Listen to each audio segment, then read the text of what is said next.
I'm Glenn Dyer, and you are watching a Dyer-Situation. Boy, am I glad to have these back. Anyway, today I'm going to see the Christmas movie, what's it called again? Rise of the Guardians. Yeah. So, what do I think this movie's gonna be like? Well, I don't know. From the commercials, it seems all right. I think it's been pretty well advertised. As far as I can tell, it hasn't given away much. All I really know is like like all these holidays get together, and well, actually, two of them aren't holidays. Sandman and the Tooth Fairy aren't holidays. I don't know. Some sort of magical mystery thing team gets put together, and I guess they have to fight evil or something. Oh yeah, Jack Frosty isn't part of a holiday either. You know, to think of, I have no idea what this team is, but I really don't. But yeah,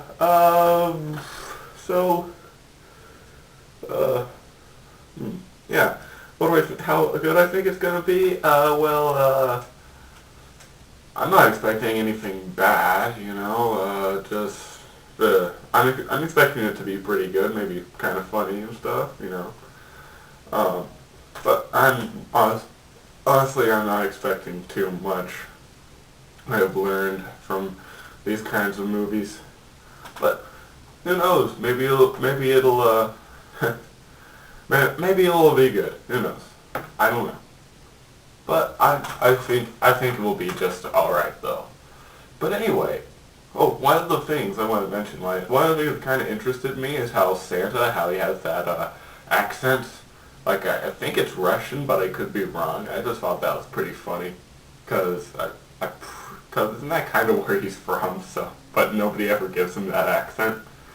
So, I could be totally wrong there, but I know he's from somewhere in Europe. It could have been Russia, so that's pretty. I find that pretty funny that they're like the only ones that embrace that kind of thing. So yeah.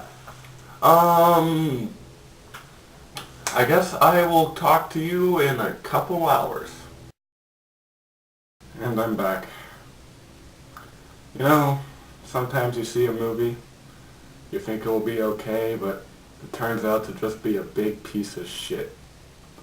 Well, this is definitely not that kind of movie. This movie could quite possibly be the best animated film of the year. And it is also a Christmas classic in my head now. To be honest, this movie beats out The Polar Express for me. It's beautiful.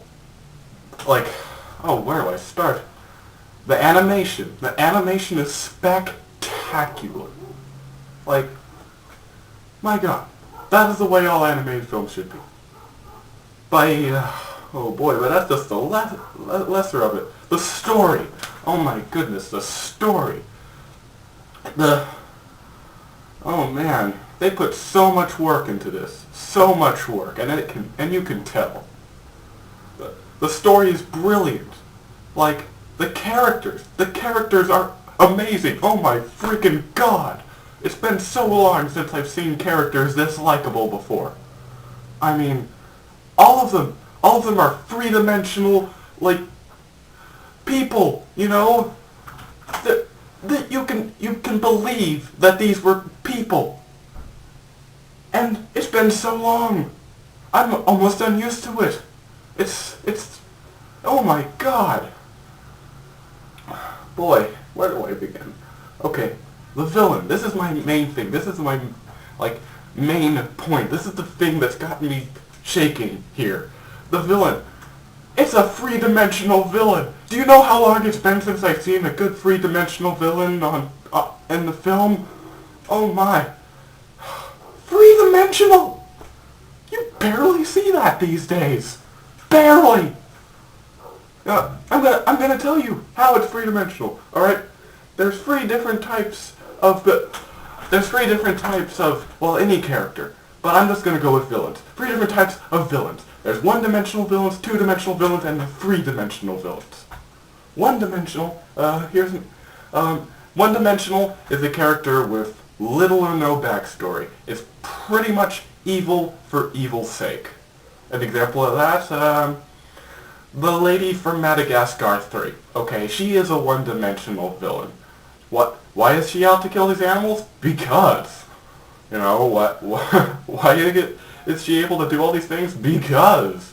That's a one-dimensional villain. And the problem with that is that you don't care. You don't see any danger. You know that she's so one-dimensionally evil that the good guys will just win in the end. There's honestly no plot there. You could call the end of the movie just by watching her. And that is not good. That is not good storytelling. And a two-dimensional villain. That's one with enough backstory to get you interested, but isn't a rounded one. Like you can tell, yeah, that's not a real person. An example of that, Wreck-It Ralph. No, don't get me wrong. Wreck-It Ralph is a fine movie. I really enjoyed it. But the villain, he's not three-dimensional. You know, I could say that. But like he has a little bit of a backstory. But you know what? There's still not much explaining his behavior. He's just kind of greedy. You know, I understand like he was exposed to all this fame and then it was taken away, so he wanted it back or something. But honestly, they don't go into much depth about that, and you don't feel sorry for him or anything. So he's still a two-dimensional villain. But in some cases, this can work. Wreck-It Ralph made it work because the heroes were so good that you cared. You know, you still wanted him to win, and the villain actually was able to do stuff. You actually felt that he did have a chance of winning. But, you know, in your heart, you just knew, yeah, he doesn't have a chance, you know. It's the good always prevails in these situations, but, oh boy, this villain, my god, you actually feel a little sorry for him. I'm not spoiling, I hope I'm not spoiling much, but basically all he really wants is to be noticed, and he's trying to get noticed in the only way he knows how. But here's the kisser. You still care about the good guys. You know how hard that is to do? Make the villain actually tragic, actually make you feel sorry for him, but make the good guys so spectacular that you still want them to win. That is hard, and you hardly ever see that. It's brilliant. Honestly, it's brilliant. Oh man. Boy. I can't think of a single thing wrong with it. Honestly, I can't. Well, of course I can't think of some nitpicky things, but honestly, they're not even worth saying. Well, like a small plot hole, but honestly, it's not even a plot hole. It's more of a...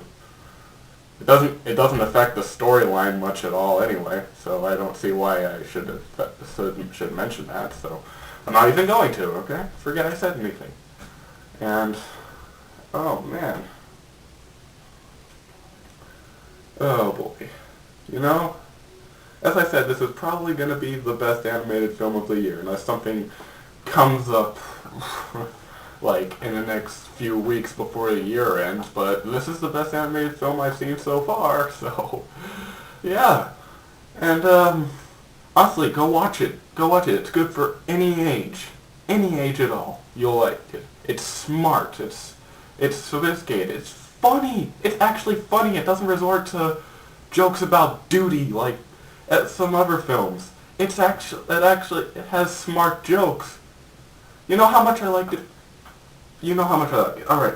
Remember in Wreck-It Ralph how we kind of went off on how kids, how they can be annoying in theaters, like pointing out the obvious jokes and repeating them and stuff, and you know, that's not very nobody likes that. But you know what I hate a little more? Adults who act like children. Well, pointing out the obvious jokes, laughing at them, and saying them again. Somebody did that during Brave. It didn't help the experience, although the experience wasn't very good to begin with. But I hate them even more. There was a guy sitting behind me who fit that to a T, repeating jokes over and over, laughing like, oh, at every little kid childish joke. I forgot about him. You know how hard that is to do, make me forget about idiots like that? I was actually enjoying myself. Despite that. That is a feat. This movie should be given some sort of award because it blew me away. I can honestly say that this is one of the best Christmas stories I have seen in a while. This is the best holiday story I've seen in a while. This is the best animated movie I've ever seen in a while. This is the best of many things. If this doesn't get an award, somebody is going to get it. And the audience was satisfied too, it's not just me. I heard people leaving saying, wow, that was much better than I thought. Yeah, it was. It was way better than I thought it would be. It's so great, But go watch it. Go watch it twice, 3 times. Buy it on DVD. It's beautiful. I've never actually marketed a video before. I love Lincoln. I thought that was spectacular. Did you see me marketing that? No. What? I saw... there's a couple movies I saw that I really liked. Am I marketing them? No. But I'm marketing this. You should go watch it. You should go watch it right now. Don't walk. Run to the theater. Because this is a good movie. And everyone should see it.